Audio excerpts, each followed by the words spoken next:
এই ପବିତ୍ର ସମାଜରେ ଆଜି ବି ଗାଁ ଠାରୁ ସହର ପର୍ଯ୍ୟନ୍ତ ସବୁଠି କୁସଂସ୍କାର ରହିଛି।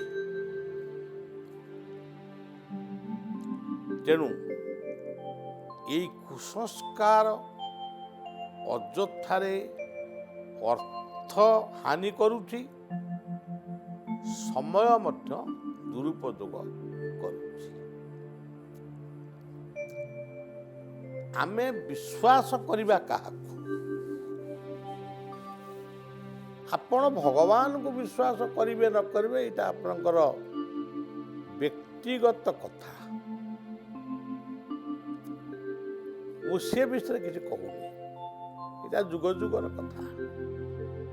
ଭଗବାନ ସତ୍ୟ, କିନ୍ତୁ ଆପଣ ପ୍ରଥମେ ଔଷଧକୁ ବିଶ୍ୱାସ କରନ୍ତୁ। ଔଷଧକୁ ଯଦି ଆପଣ ବିଶ୍ୱାସ ନ କରନ୍ତି, ଖାଇଲେ ଯୋଉ ଫଳ ଦେବ, ନ ଖାଇଲେ ବି ସେଇ ଫଳ ଦେବ। ଆପଣ ଜନନୀ ଜନ୍ମଭୂମିକି ବିଶ୍ୱାସ କରନ୍ତୁ, ସେଠି ରହିଲେ ବି ଆପଣ ସେଇ ଜନ୍ମଭୂମିର ଲୋକ, ନ ରହିଲେ ବି ସେଇ ଜନ୍ମଭୂମିର ଲୋକ। ଆପଣଙ୍କ ଶରୀର ଭିତରେ ଥିବା ଜିନ୍, ଆପଣ କହିବେ ତୁ ମୋର ମା ନୁହେଁ, ତୁ ମୋର ବାପା ନୁହଁ, କିନ୍ତୁ ତାକୁ ଯଦି ରିସର୍ଚ୍ଚ କରାଯିବ, ଏବେ ବି ବାପ ମାଙ୍କର ଜିନ୍ ଆମ ଭିତରେ ଅଛି। ଆପଣ ଆପେ ଆପେ ମନା କଲେ ବି ଧରା ପଡ଼ିବେ। ଏଭଳିକି ବାପ, ଅନେକ ଜାଗାରେ ବାପ ହୁଅନ୍ତୁ ମା ହୁଅନ୍ତୁ, ସିଏ ମୋର ପୁଅ ନୁହେଁ, ସିଏ ମୋର ଝିଅ ନୁହେଁ, ସେଠି ସେମାନେ ଅପମାନିତ ହେଇଛନ୍ତି। ତମର ସେ ପୁଅ, ତମର ସେ ଝିଅ, ମନା କ'ଣ କରୁଛ? ତେଣୁ ସମାଜ ବଦଳିଛି, ବିଜ୍ଞାନ ଆଗେଇଛି, ରିସର୍ଚ୍ଚ ଚାଲିଛି, ଆହୁରି ଚାଲିବ। ଆଉ ଆପଣ ବିଶ୍ୱାସ କରିବେ କ'ଣ? ତେଣୁ ଖାଦ୍ୟ, ପାନୀୟ, ବସ୍ତ୍ର ସବୁ ଭିତରେ ଆଜି ଅପମିଶ୍ରଣ ପ୍ରବେଶ କରିଛି। କେତେ ଗୁଡ଼ିଏ ଆମେ ଜାଣିଲେ ବି ତାକୁ କିଛି କରିପାରିବାନି। କିନ୍ତୁ ପରିବାଟା ଅପମିଶ୍ରଣ ହେଲା, ତାକୁ ଭଲକରି ଧୋଇକିରି ଖାଇବା। ଏଇଭଳି ଭାବରେ ବିଶ୍ୱାସ ଆମକୁ କରିବାକୁ ପଡ଼ିବ। ଦେଖନ୍ତୁ, ଅନେକ ସମୟରେ ଆପଣମାନେ ଜାଣନ୍ତି ମଣିଷ ମରିଗଲା, ଯେଉଁ ଲୋକ ଯେତେ ଲୋକଙ୍କୁ ଖୁଆଇ ପାରିଲା, ଯେତେ ବ୍ରାହ୍ମଣ ଭୋଜନୀ କରିପାରିଲା, ସେ ଲୋକଟି ସେତିକି ପ୍ରତିଷ୍ଠା ହେଲା। ସେ 1000 ବ୍ରାହ୍ମଣଙ୍କୁ ଖାଇବାକୁ ଦେଲା, ଏତିକି ଟଙ୍କା ଦକ୍ଷିଣା ଦେଲା, ଏତିକି ଲୋକ ତାର ଖାଇଲେ। କିନ୍ତୁ ସଂସ୍କୃତିକି ରକ୍ଷା କରିବାକୁ ପଡ଼ିବ।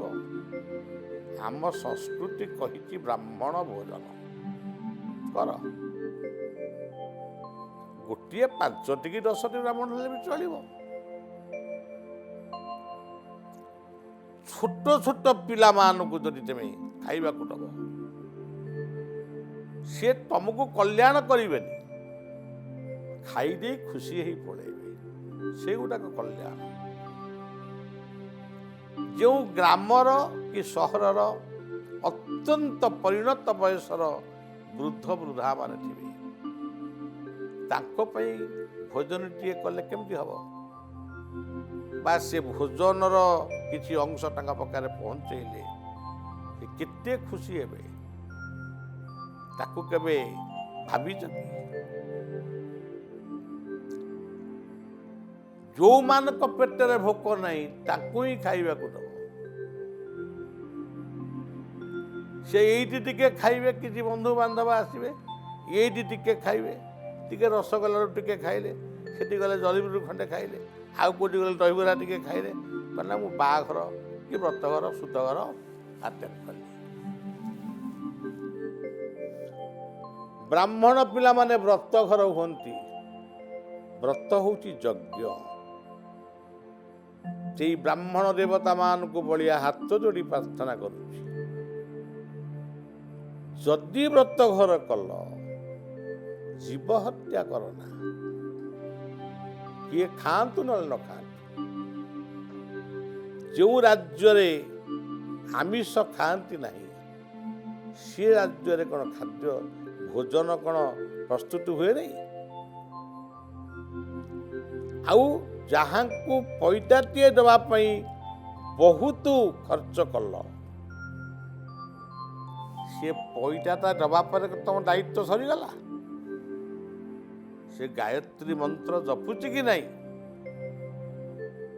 ସିଏ ଯଦି ପୁଣି ପଇତା ପକେଇ ମଦ୍ୟ ପିଇବ ତାହେଲେ କ'ଣ ହବ? ତେଣୁ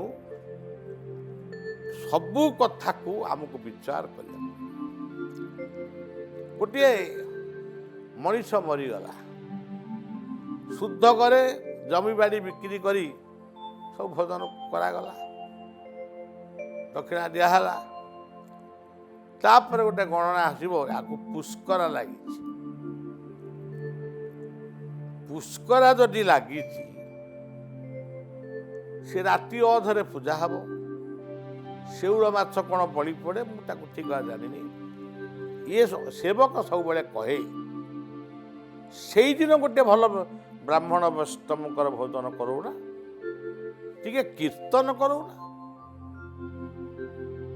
ଯଦି ଗୁରୁଙ୍କର ଆଶ୍ରିତ ହେଇତ ଗୁରୁ ପୂଜା ଟିକେ କରୁନା। ନୀରବ ପ୍ରାର୍ଥନା କରି ସେ ଆତ୍ମାକୁ ଚିନ୍ତନ କରୁନା। ସେଇଥିରେ କ'ଣ ପୁଷ୍କର ଛାଡ଼ିବନି? ସେଇ ପୁରୋହିତଙ୍କୁ ଦିଅ, ସେ ପୁଣି ତାଙ୍କୁ ଦିଅ, ଦକ୍ଷିଣା ଦିଅ। କିଛି ଭିନ୍ନକ୍ଷମ ପିଲାମାନଙ୍କୁ ଖାଇବାକୁ ଡାକି ଗୋଟେ ସୁନ୍ଦର ଭୋଜନ ଦିଅ, ଦକ୍ଷିଣା ଦିଅ। କେତେ ସୁନ୍ଦର କଥା। ଜଣେ 5 ଗୁଣ୍ଠ ଜମି ବିକ୍ରି କରିକି ସୁଧ କାର୍ଯ୍ୟ କରିଛି, ତାପରେ ପୁଣି ଆହୁରି 2 ଗୁଣ୍ଠ ବନ୍ଧା ପକେଇକିରି ପୁଷ୍କରା ଛଡ଼େଇବ। ଯିଏ ପୁଷ୍କରା ଛଡ଼େଇବାକୁ ଆଉଛନ୍ତି ସେଇମାନଙ୍କୁ ପୂଜା କର। ଭଗବାନ ସବୁ ଭିତରେ ଅଛନ୍ତି। ଜ୍ୟୋତିଷ ହୁଅନ୍ତୁ, ନାପିତ ହୁଅନ୍ତୁ, ଗୋପାଳ ହୁଅନ୍ତୁ, ମାଳି ହୁଅନ୍ତୁ, ବା ଆମର ବ୍ରାହ୍ମଣ ହୁଅନ୍ତୁ, କିମ୍ବା ଆତ୍ମୀୟ ସୁଦର ହୁଅନ୍ତୁ। ବିଦ୍ୟା ବିନୟ ସମ୍ପନ୍ନ ବ୍ରାହ୍ମଣେ ଗବି ହସ୍ତିନି ସୁନିଚୈବ ସୁପାକେଶ ପଣ୍ଡିତ ସମଦର୍ଶୀ। ଗୁରୁବାର ଆପଣମାନେ ଦେଖନ୍ତୁ, ଗୋଟେ ଗରିବ ଲୋକ, ତା ଘରେ ଖାଇବାକୁ ନାହିଁ, କି ତା ପିଲା ମେଡିକାଲକୁ ଯିବ, ଭାବିଲା ଏଇ ବାବୁଙ୍କ ଘରକୁ ଗଲେ 5,000 ମୋତେ ମିଳିବ। ଦୌଡ଼ିକିରି ଗଲା, କହିଲା ବାବୁ କି ସାର୍ କି ମ୍ୟାଡ଼ାମ କି ମା, ପିଲାଟା ଏମିତି ବେମାର ପଡ଼ିଛି, ଯିବ ଟିକେ ମେଡିକାଲ, ମୋତେ କିଛି ପଇସା ଦିଅନ୍ତୁ, ମୁଁ ପଛରେ ସୁଝିଦେବି, ନହେଲେ ଜମି ଦେଇଦେବି। ହଁ ଦେବି ଯେ, କିନ୍ତୁ ଆଜି ଗୁରୁବାର ଦେବିନି, ଆଜି ସଂକ୍ରାନ୍ତି ଦେବିନି, ଆଜି ମାସନ୍ତ ଦେବିନି, ଆଜି ଏକାଦଶୀ ଦେବିନି। ଅବିଶ୍ୱାସ ଯେ ମୋ ଘରୁ ଲକ୍ଷ୍ମୀ ପଳେଇବେ, ଏଇ ହଉଛି ଅବିଶ୍ୱାସ। ସଜ୍ଜନ ମାସନ୍ତ ମାନେ କ'ଣ? ମାସର ଶେଷ ଦିନ। ସଂକ୍ରାନ୍ତି ମାସର ଆରମ୍ଭ। ଏ ଶୁଭ ଦିନ ନା ଅଶୁଭ ଦିନ? ଗୁରୁବାର ଗୁରୁଙ୍କ ଦିନ, ବୃହସ୍ପତିଙ୍କର ଦିନ, ତାକୁ ଆମେ ଲକ୍ଷ୍ମୀଙ୍କ ଦିନ ବୋଲି କହୁଛୁ। ତମେ ଯଦି ଗୋଟେ ଅଭାବୀ ମଣିଷର